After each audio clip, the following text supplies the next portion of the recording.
Fraternal Order Police sees Joe Gamaldi. Joe, can you bring this all together?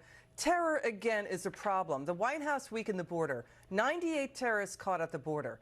ISIS and Al-Qaeda are now recruiting. We have 323 cops shot in the line of duty. Last year, 60 of them shot dead. And now we don't have MSNBC reporting on any of that. The New York Times not bringing the story together. The media not bringing the story together. Joe, can you do it for us?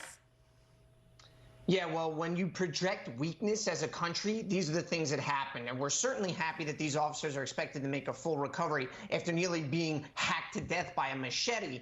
But, now this case is in the hands of Alvin Bragg, who has a terrible track record in Manhattan of prosecuting criminals. So I certainly hope that federal charges are going to follow, because we must project strength. We need to send a very clear message to anyone else that's planning an attack like this, that it will be met with swift and harsh penalties, because otherwise it's just going to happen again. And to your point, we've had 331 police officers shot last year, nearly 90 ambush attacks. We're being attacked every day for the uniform we wear. Verbally, that's the data. And is it too much to ask for the leaders of our country and the White House to condemn the violence against law enforcement? But no, not a peep. I mean, it's a pretty low bar to just make a statement, and they can't even do that. Yeah, and it's coming up in the House Speaker fight, right? It's like D.C. is in a bell jar and in a bubble when the rest of the nation, as you point out, Joe, is seeing what's going on with record historic crime over the last 3 years since the lockdowns for the pandemic. I mean, now you've got this, Joe. When you see the Illinois State Supreme Court at the 11th hour saying,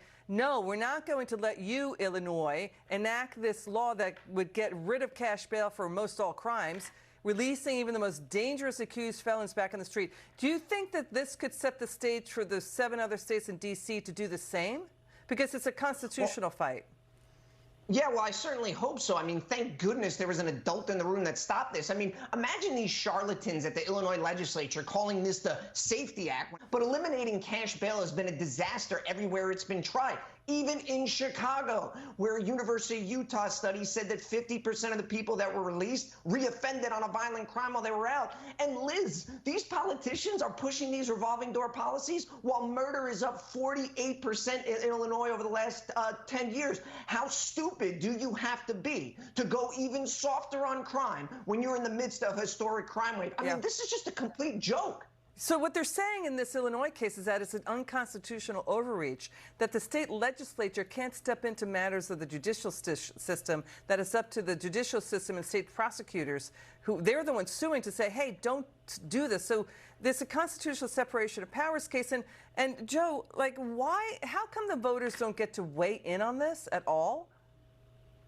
Well, I think there's a reason why they don't have voters weighing in on bail reform and why they don't have criminals. And it's why this is all done in the dark. It's why that you never know how many deals the DA is cutting. It's why you don't hear about these charges being dismissed. Because if the public had any idea of just how bad it is, they would vote this down in enormous numbers. So, of course, they do it behind closed doors. They do it with, lengthy legislative bills that are thousands of pages long to hide it from the American people. But the American people are waking up. They're not stupid. They know that bail reform has been a disaster. They know crime is out of control. And they know that this country is going in the wrong direction right now. I just hope that our elected officials see it the same way, get off their ass and do something about it. Yeah, it's coming up in the speaker fight. We'll stay on the story. Joe Gamaldi, it's good to see you. Thanks for coming on the show. Thank you.